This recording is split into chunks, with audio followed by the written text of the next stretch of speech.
Pagi Bapak Aan Ardian dan teman-teman yang saya hormati. Sebelumnya perkenalkan saya Aurelia Nurnadifa Purnomo dengan NIM 240507384. Di kesempatan hari ini saya akan mempresentasikan hasil makalah saya mengenai sistem informasi manajemen perawatan, khususnya untuk pembahasan bab 1 dan bab 2. Sistem ini sendiri itu dirancang untuk menjawab tantangan pengelolaan aset dan mesin di era modern agar dapat berjalan secara optimal, terintegrasi, dan berbasis data.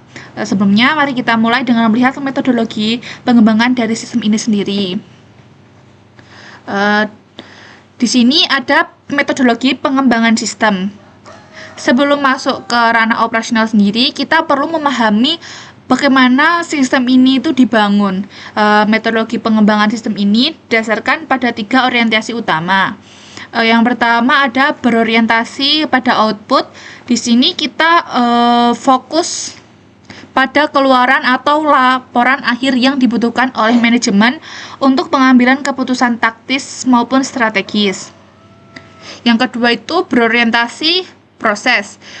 Di sini kita menganalisis alur aktivitas harian, prosedur kerja, dan struktur desain yang diperlukan untuk meminimalkan hambatan birokrasi dalam perawatan sendiri. Yang terakhir itu ada berorientasi data. Ini tuh merupakan fondasi sistem. Kita menggunakan pemodelan informasi yang struktur, salah satunya melalui Entity Relationship Diagram atau IRD. Untuk memastikan seluruh basis data relasional antar komponen dan dapat terdokumentasi dengan akurat. Selanjutnya ada paradigma maintenance modern. Selama ini banyak industri atau laboratorium masih terjebak pada pendekatan yang reaktif, yaitu baru memperbaiki alat setelah terjadi kerusakan fisik. Pendekatan ini juga sangat merugikan karena menimbulkan downtime yang tidak terencana dan pembengkakan biaya yang tersembunyi. Untuk gambarnya bisa dilihat di sebelah kanan. Lalu melalui sistem informasi ini sendiri kita melakukan migrasi paradigma secara bertahap dari reaktif menuju preventif yang berbasis jadwal. Dari naik ke tingkat prediktif yang mendeteksi gejala kerusakan dini menuju preskriptif untuk menentukan tindakan yang optimal. Hingga akhirnya mencapai tahap proaktif. Pendekatan proaktif ini sendiri berfokus pada peningkatan keandalan dan kinerja aset secara berkelanjutan yang didukung penuh oleh sinergi antar data, teknologi, proses terintegrasi, dan tentunya SDM yang kompeten. Selanjutnya ada parameter evaluasi kinerja.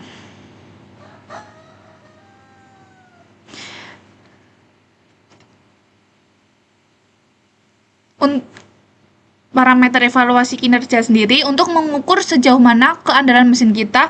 Sistem ini menerapkan juga analisis kuantitatif yang berbasis reliabilitas dan kita menggunakan fungsi keandalan yang dinyatakan dalam rumus R besar kurung T kecil sama dengan 1 min F besar kurung T kecil, di mana rumus ini tuh mempresentasikan probabilitas mesin dapat beroperasi tanpa kegagalan dalam periode waktu tertentu.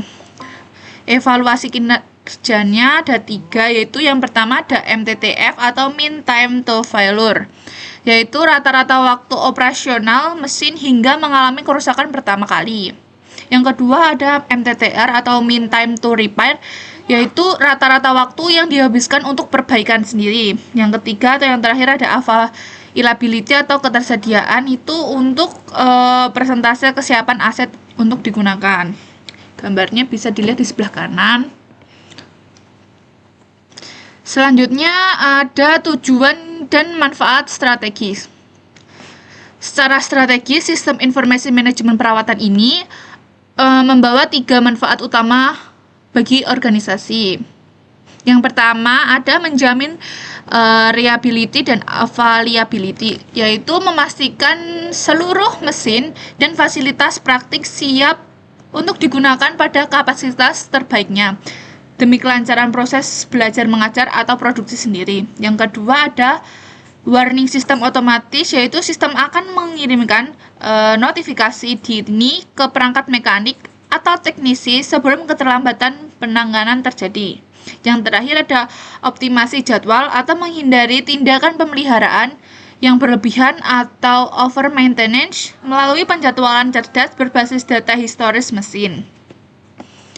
Selanjutnya ada arsitektur modul fungsional. Bagaimana sistem ini bekerja secara fungsional? Di dalamnya sendiri tuh terdapat 3 arsitektur modul utama, yaitu yang pertama ada modul kontrol material, itu berfungsi mengelola suku cadang menggunakan analisis ABC dan menentukan reorder point atau ROP otomatis agar kita tidak kehabisan stok kritis. Yang kedua, ada modul manajemen aset, di mana menyimpan inventaris teknis secara lengkap, lokasi presisi, serta status ketersediaan aset secara real time di workshop. Yang terakhir ada modul analisis kegagalan, di mana mengintegrasikan metode analisis keandalan industri seperti failure mode and effect analysis atau FMEA dan reliability centered maintenance atau RCM2 untuk memformulasikan strategi perawatan yang tepat sasaran. Selanjutnya ada akses pengguna dan interface. Sistem ini sendiri didesain secara inklusif dan membagi pengguna ke dalam 3 lapis peran dengan antarmuka atau interface sendiri yang disesuaikan dengan tingkat pertama ada supervisor, memiliki dashboard pemantauan untuk menyetujui jadwal perbaikan, meninjau laporan performa, dan mengontrol keterlambatan. Tingkat kedua ada administrator, yaitu nanti bertanggung jawab penuh atas pengelolaan database utama, integrasi data, serta pembagian hak akses keamanan. Untuk tingkat ketiga ada teknisi atau PIC di lapangan. Mereka dibekali antarmuka multiplatform yang intuitif untuk memperbarui status pekerjaan secara instan. Selanjutnya ada variabel data lapangan. Kekuatan analisis sistem ini sangat bergantung pada kualitas input data di lapangan. Variabelnya yang dikumpulkan mencakup satu ada daily monitoring, yaitu berisi catatan harian kondisi mesin termasuk pengukuran fisik seperti frekuensi getaran atau FFT dan kondisi motor listrik secara real time. Yang kedua ada failure kronologi, yaitu dokumentasi riwayat kronologi kerusakan untuk mengidentifikasi akar penyebab kegagalan fungsi atau root cause analysis. Yang terakhir ada data logistik dan MRP, di mana sinkronisasi inventaris suku cadang dengan jadwal produksi atau praktek guna memastikan tidak ada mesin mangkrak hanya karena menunggu underdeal. Selanjutnya di siklus informasi organisasi. Sistem ini menjebatani komunikasi organisasi melalui siklus informasi 2 arah yang dinamis, secara top down atau instruksi, yaitu kepala laboratorium atau manajer dapat dengan mudah menurunkan perintah kerja secara preventif, seperti jadwal inspeksi dan pelumasan langsung ke gawai pada teknisi.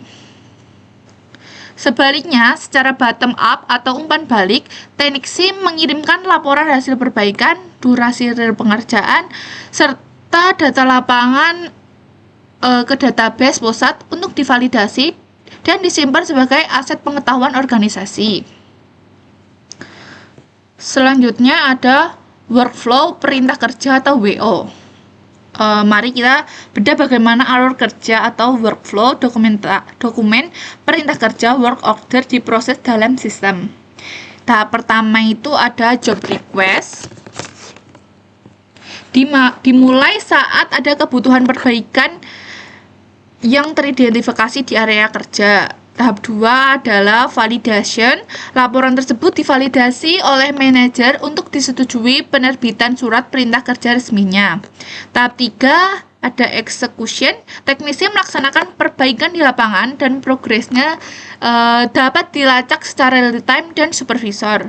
Untuk yang terakhir ada reporting, atau setelah selesai, WO ditutup dengan dokumentasi teknis dan pencatatan biaya aktual untuk perbaikan. Yang selanjutnya ada sinergi lintas departemen atau IRP.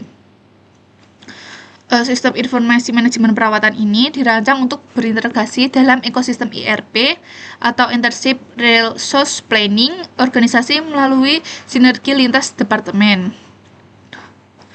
Dengan departemen produksi atau praktik itu kita menyelaraskan jadwal perawatan agar tidak mengganggu target operasional.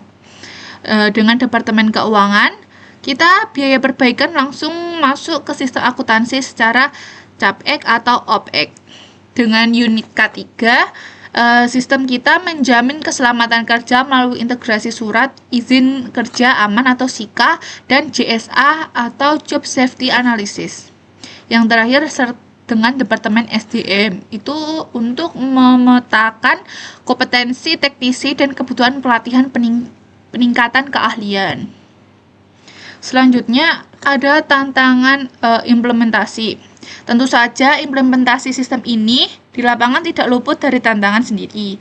Kami mengidentifikasi 4 tantangan utama yang harus dimitigasi. Yang pertama ada GIGO atau Gear Back In, Gear Back Out. Jika data lapangan yang dimasukkan tidak akurat, maka keputusan sistem juga akan keliru. Pelatihan input data yang disiplin adalah kuncinya. Yang kedua ada trade-off persediaan, itu menyeimbangkan biaya penyimpanan suku cadang versus resiko kerugian akibat mesin berhenti atau downtime itu sendiri. Yang ketiga ada literasi digital, yaitu nanti tantangan adaptasi teknologi baru, terutama bagi staf atau teknisi senior yang terbiasa dengan sistem manual kertas. Yang terakhir ada keamanan data atau perlindungan riwayat operasional dan aset informasi penting dari risiko serangan siber. Oke teman-teman, untuk kesimpulannya sendiri, sistem informasi manajemen perawatan ini bukan sekadar alat digitalisasi, melainkan sebuah transformasi strategis untuk mengamankan aset, meningkatkan keandalan mesin, dan mengefisiensikan biaya operasional secara berkelanjutan di era industri 4.0. Demikian teman-teman dan Bapak, atas presentasi yang dapat saya sampaikan mengenai bab 1 dan bab 2 dari sistem informasi manajemen perawatan ini. Terima kasih atas perhatian Bapak dan teman-teman semua. Bila ada kurangnya saya mohon maaf. Wassalamualaikum warahmatullahi wabarakatuh.